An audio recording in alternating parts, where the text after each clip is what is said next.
Good evening. आज हम लोग का टॉपिक दूसरा है संविधान का। कल हम लोगों ने देखा था भारतीय संविधान पे, भारत के संविधान का संवैधानिक इतिहास। ठीक है, उसमें हम लोगों ने कल 1773 के रेगुलेटिंग एक्ट पर चर्चा कर ली थी, इसको पढ़ लिया था। आज हम लोग उसी के आगे बढ़ेंगे और देखेंगे क्या 1784 का पिट्स इंडिया एक्ट। 1784 का पिट्स इंडिया एक्ट। ठीक है, 1784 का पिट्स इंडिया एक्ट। जो ये पिट्स है, यह पिट्स नाम रखा गया था इसमें विलियम पिट्स। विलियम पिट कौन थे? यह उस टाइम पे ब्रिटेन के प्रधानमंत्री थे। ब्रिटेन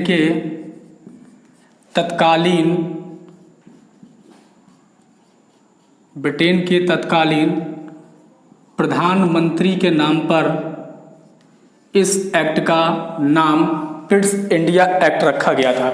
इस एक्ट को समझने के लिए एक घटना पर प्रकाश डालते हैं। 1784 का जो पिट्स इंडिया एक्ट बना था, इससे पहले एक घटना घटित होती है। कब? 1783 में। 1783 में एक घटना घटित होती है और वो घटना ये थी कि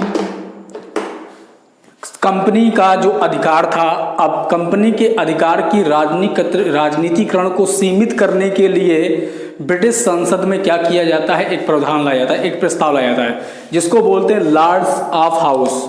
क्या बोलते हैं? लॉर्ड ऑफ हाउस में एक बिल लाया जाता है। ये बिल वहां तो पारित हो जाता है, लेकिन जब यह बिल कहां पर आता है, लॉर्ड ऑफ कॉमन्स में आता है, तो वहां पर यह बिल पारित नहीं हो पाता। वहां पर क्या होता है, यह बिल पारित नहीं होता क्योंकि वहां पे जो कंपनी के अंशधारी थे, उन अंशधारियों का प्रभुत्व ज्यादा था, इसलिए वो बिल यहाँ पे पारित नहीं हो पाता है। और 1783 में सरकार किसकी थी? तो होता क्या है, यहाँ पे लॉर्ड नाथ एवं फ्रॉक्स इन दोनों की गठबंधन की सरकार थी। इन दोनों के गठबंधन की सरकार थी। यह सरकार चाहती थी कि जो कंपनी है, कंपनी का क्या हो, जो राजनीति कर रही है, उसकी राजनीतिकरण का संक्षेपीकरण करके हम क्या करें, इसके जो अधिकार हैं भारत में उसको कम करें और ज़्यादा से ज़्यादा अधिकार ब्रिटिश संसद के पास हो। उसके लिए वह 1783 में एक बिल पारित करती है। वह बिल लॉर्ड ऑफ हाउस में तो पारित हो जाता है, लेकिन जब वो लॉर्ड ऑफ कॉमन्स में जाता है, वहाँ पारित नहीं हो पाता। क्यों? क्योंकि वहाँ पे कंपनी के अंशधारियों का प्रभुत्व ज़्यादा होता है। तो इससे होता क्या है, इससे ये होता है कि लॉर्ड नाथ एवं फ्रांस की जो गठबंधन की सरकार होती है, वह सरकार क्या होती है, गिर जाती है।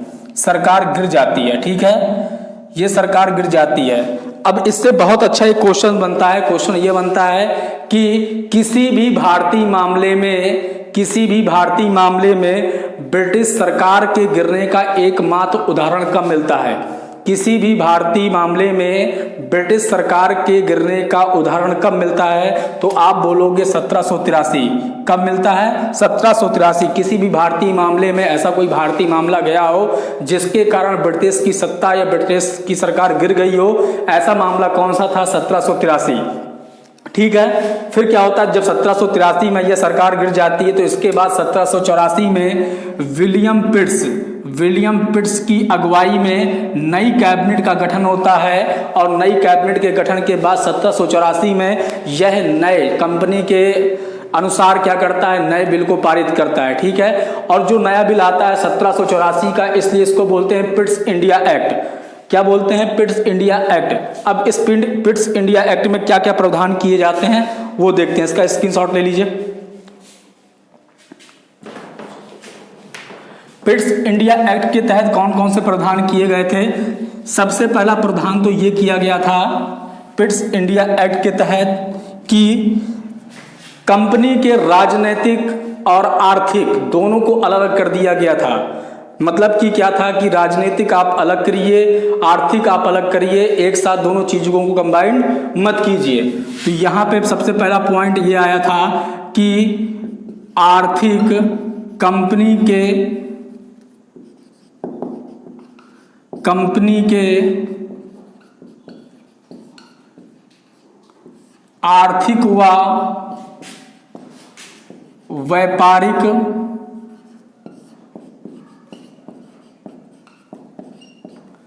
नियंत्रण के लिए बोर्ड ऑफ डायरेक्टर्स की स्थापना की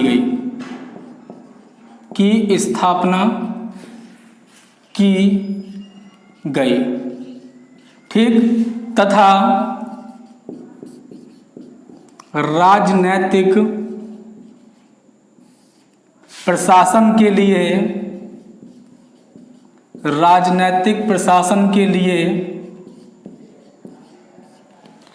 बोर्ड ऑफ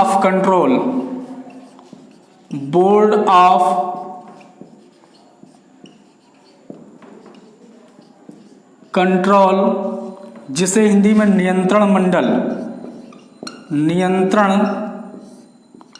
मंडल भी कहते हैं, की स्थापना की गई,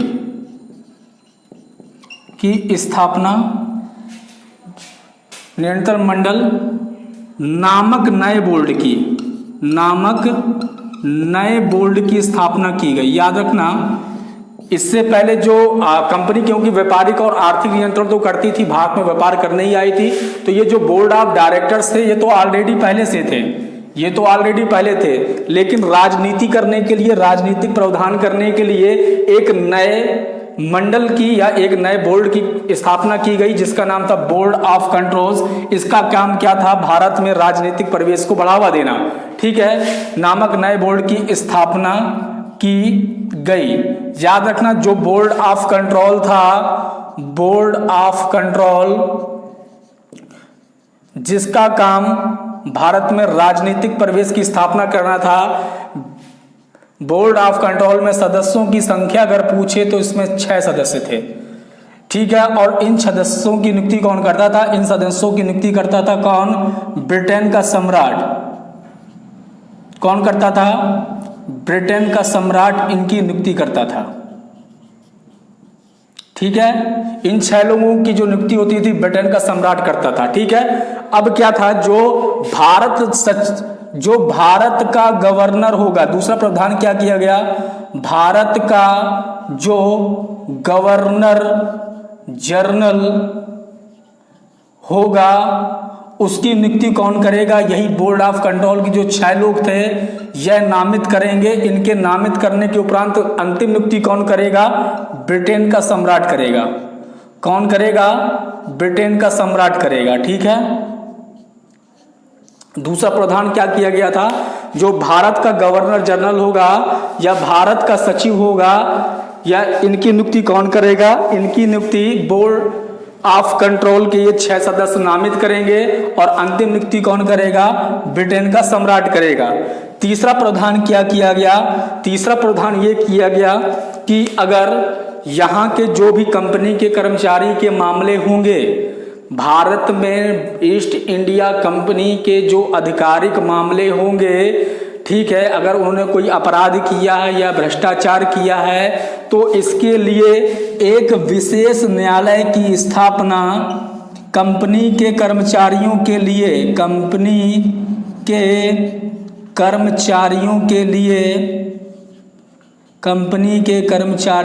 लिए,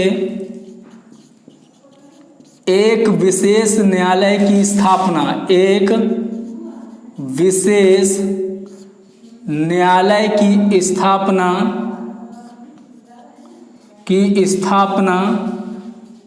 लंदन में की जाएगी। लंदन में की जाएगी, ठीक है। क्या होगा? लंदन में की जाएगी। समझ में आ गया? तो जो 1784 का पिट्स अधिनियम था, कौन सा? सन 1784 का पिट्स इंडिया एक्ट था। इसमें जो प्रावधान किए गए थे, पहला प्रावधान क्या किया गया था कि कंपनी के नियंत्रण के लिए, भाई कंपनी अब क्या था, कंपनी वहां पे व्यापार भी कर रही थी, उसका मेन फोकस तो कंपनी का भारत में व्यापार करने का ही था, लेकिन अब उसने साथ साथ क्या कर लिया था, अंग्रेजों का शासन स्थापित हो गया था। 1757 में जब प्लासी का युद्ध हुआ था, फिर बक्सर का युद्ध हुआ, उसके बाद सरकार यहाँ पे अंग्रेजों ने क्या किया, क्षेत्र जीते और वहां पे शासन स्थापित किया। तो अब उनको शासन भी करना था, राजनीति भी करनी थी और व्यापार भी करना था। तो उसके लिए क्या किया कि बोर्ड ऑफ डायरेक्टर्स को बोला गया कि आप लोग क्या करिए, व्यापारिक सौदों पर और व्यापारिक आर्थिक गतिविधियों को फोकस कीजिए। और बोर्ड ऑफ कंट्रोल को क्या काम दिया गया कि जो भी आज राजनीति प्रशासन है, इन सबको देखने के लिए एक नए बोर्ड की स्थापना की गई। उस बोर्ड का नाम था बोर्ड ऑफ कंट्रोल। इसमें कितने सदस्य थे? 6 सदस्य थे। इनकी नियुक्ति कौन करता था? तो ब्रिटेन का सम्राट इसकी नियुक्ति करता था। दूसरा प्रावधान क्या किया गया? दूसरा प्रावधान किया गया कि जो बोर्ड ऑफ कंट्रोल होगा, बोर्ड ऑफ कंट्रोल के जो सदस्य होंगे, यही सदस्य क्या करेंगे, भारत के गवर्नर जनरल, जो गवर्नर जनरल का पद था, उन गवर्नर जनरल या गवर्नर को जो पद था उनको नामित करेंगे और अंतिम नियुक्ति उनकी कौन करेगा? ब्रिटेन का सम्राट करेगा। तीसरा प्रावधान क्या किया गया था कि जो कंपनी के कर्मचारी थे, अगर इनके ऊपर कोई अपराध दोषित होता या भ्रष्टाचार किसी चीज में संलिप्त पाए जाते हैं तो उनके लिए न्याय, एक विशेष न्यायालय की स्थापना कहाँ की जाएगी? लंदन में की जाएगी। कहाँ की जाएगी? 1784 के बाद एक छोटा सा आता है अधिनियम आपका, जिसको बोलते हैं 1786 का चार्टर एक्ट। क्या आता है? 1786 का चार्टर एक्ट। छोटा सा था, है छोटा सा एक्ट, लेकिन इसमें प्रावधान बहुत ही ज्यादा अच्छे किए गए थे। वो प्रावधान खाली 2 हैं, वो देखते हैं तेजी से क्या है। इसके बाद आता है 1786 का चार्टर एक्ट। 1786 का चार्टर एक्ट, इसमें 2 प्रावधान किए गए थे। सबसे महत्वपूर्ण प्रावधान थे, छोटा सा है, इसको छोड़ जाते हैं हम लोग, लेकिन यहां से क्वेश्चन बन जाता है बहुत छोटा सा, ठीक है। इसमें सबसे पहला प्रावधान किया गया था, इसमें जो भारत का, इसमें जो गवर्नर जनरल था, जो गवर्नर जनरल था, गवर्नर जनरल के पद की शक्ति को विस्तारित किया गया। पद की शक्ति को विस्तारित किया गया। विस्तारित करने का मतलब यहां पे यह है कि इसके पद को और मजबूत किया गया, विस्तारित किया गया। अब विस्तारित करने में क्या किया गया? विस्तारित करने में यह किया गया कि जो इसका पद था, इसको गवर्नर जनरल को, गवर्नर जनरल को, गवर्नर जनरल को वीटो पावर, गवर्नर जनरल को वीटो पावर दी गई। वीटो पावर का अधिकार दिया गया। गवर्नर जनरल को वीटो पावर का अधिकार दिया गया, ठीक है। इस अधिकार के द्वारा ये क्या कर सकता था? इस अधिकार के द्वारा इसकी जो परिषद थी, गवर्नर जनरल की परिषद, अगर किसी चीज पे अपना निर्णय देती है तो वह उसके वीटो पावर के अधिकार से उस निर्णय को क्या कर सकता था? उलट सकता था, ठीक है। तो इस पद को क्या किया गया? मजबूत किया गया। दूसरा क्या किया? गवर्नर जनरल का जो इसको वीटो पावर का अधिकार दिया गया। तीसरा क्या था? तीसरा ये था कि जो गवर्नर जनरल था, गवर्नर जनरल को भारत का मुख्य सेनापति बनाया गया, ठीक है। मुख्य सेनापति बनाया गया। तो यानी कि अब क्या था? अब जो भारत का गवर्नर जनरल होगा, वह गवर्नर जनरल क्या होगा? भारत का मुख्य सेनापति भी कहा जाएगा। तो एक क्वेश्चन बनता है, भारत का वह पहला व्यक्ति कौन था? भारत का पहला व्यक्ति जो गवर्नर जनरल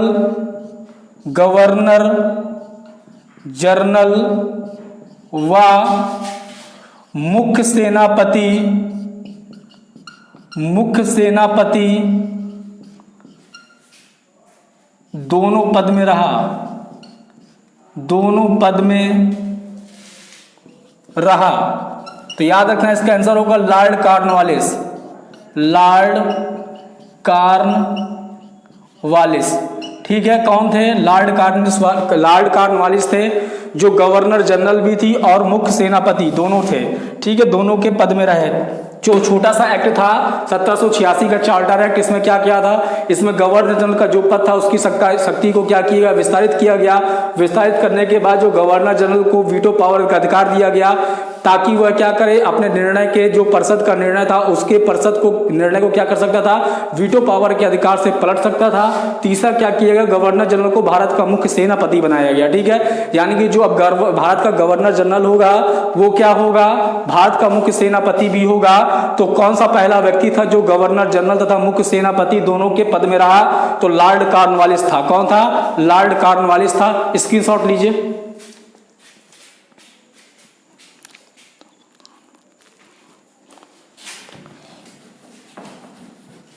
इसके बाद छोटा सा एक और आता है एक्ट, इससे भी एक क्वेश्चन बनता है। इसके बाद जो एक्ट आता है उसका नाम था 1793 का चार्टर एक्ट। इस एक्ट में क्या प्रावधान किए गए थे? इस एक्ट में पहला प्रावधान यह किया गया था कि कंपनी को इस बात के लिए आसक्त किया गया कि आपका जो व्यापार एकाधिकार भारत के अंदर है वह अगले 20 वर्षों तक रहेगा। क्या किया गया? कंपनी के व्यापारिक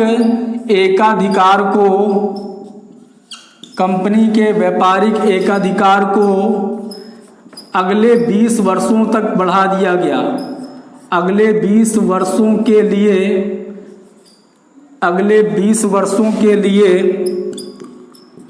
बढ़ा दिया गया। दूसरा प्रावधान किया गया जो बोर्ड ऑफ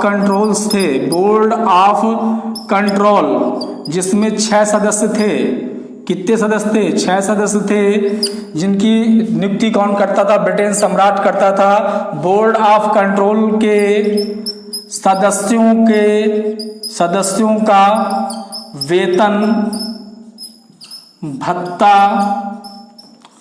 भारतीय राजस्व से दिए जाने का प्रावधान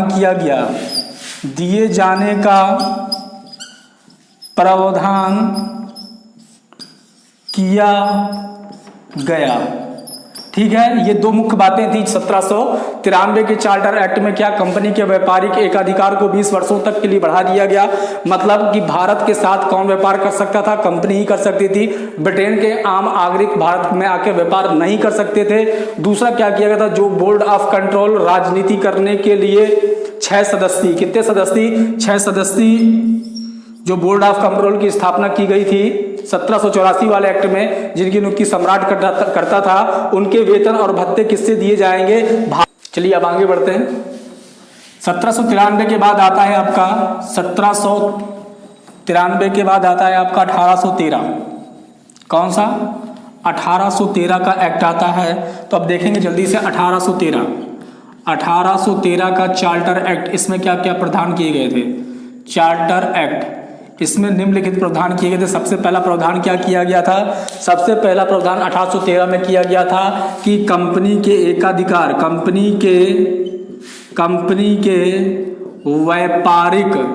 व्यापारिक एकाधिकार को समाप्त कर दिया गया। क्या किया गया? कंपनी के व्यापारिक एकाधिकार को समाप्त कर दिया गया। अब यहाँ पे क्या था? अब कोई भी ब्रिटेन का व्यक्ति आ सकता था भारत में, और भारत में आकर क्या कर सकता था? व्यापार कर सकता था। लेकिन कंपनी ने क्या किया था? चाय के बगानों पर और चीन के साथ काफी निवेश कर रखा था। इसलिए चाय व चीन के व्यापार में कंपनी का एकाधिकार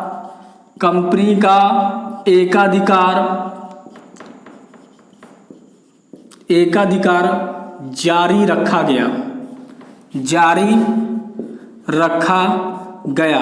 ये बहुत कंफ्यूजन पॉइंट होता है। ठीक है, इसको थोड़ा ध्यान से सुनिएगा। क्या किया गया था कंपनी का 1813 में क्या किया गया, 1813 में कहा गया कि कंपनी का जो एकाधिकार भारत में था कि सिर्फ company east India company Bharat में आकर व्यापार कर सकती थी, इस चीज को खत्म कर दिया गया। ये चीज बोली गई कि ब्रिटेन का कोई भी नागरिक भारत में आ सकता है और आकर के क्या कर सकता है, व्यापार कर सकता है, ठीक है। लेकिन जो कंपनी थी ईस्ट इंडिया कंपनी ने चाय के बागानों में और चीन के साथ व्यापार में काफी भारी निवेश कर रखा था। इस चीज को देखते हुए कंपनी का जो चाय में और चीन के व्यापार, चीन के साथ जो व्यापार था उसमें उसका एकाधिकार जारी रखा गया। दूसरा प्रावधान क्या किया गया था, कंपनी का जारी रखा गया।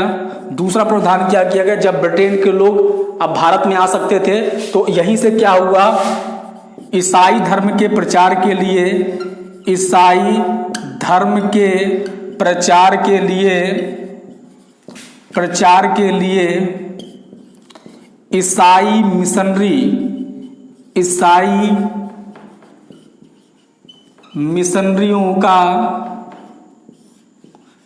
मिशनरियों का भारत आना प्रारंभ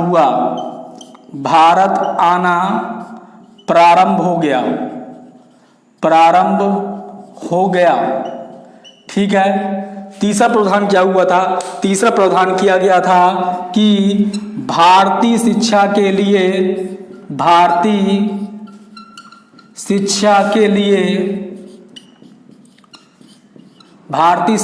लिए प्रतिवर्ष ब्रिटेन सरकार 1 लाख रुपए क्या करेगी, खर्च करेगी। ये 3 महत्वपूर्ण प्रावधान थे 1813 के चार्टर एक्ट में किए गए थे। क्या कंपनी के व्यापारिक एकाधिकार को समाप्त कर दिया गया। दूसरा, चाय व चीन के व्यापार में कंपनी का एकाधिकार जारी रखा गया। ईसाई धर्म के प्रचार के लिए ईसाई मिशनरियों का भारत आना प्रारंभ हो गया। चौथा, भारतीय शिक्षा के लिए प्रतिवर्ष 1 लाख रुपए खर्च करने का प्रावधान किसने किया, ब्रिटेन सरकार ने किया, ठीक है। तो ये था हमारा 1813। इसके बाद 1833, 1853 आगे 1858, 1809, 1909, 1919, 1935 जितने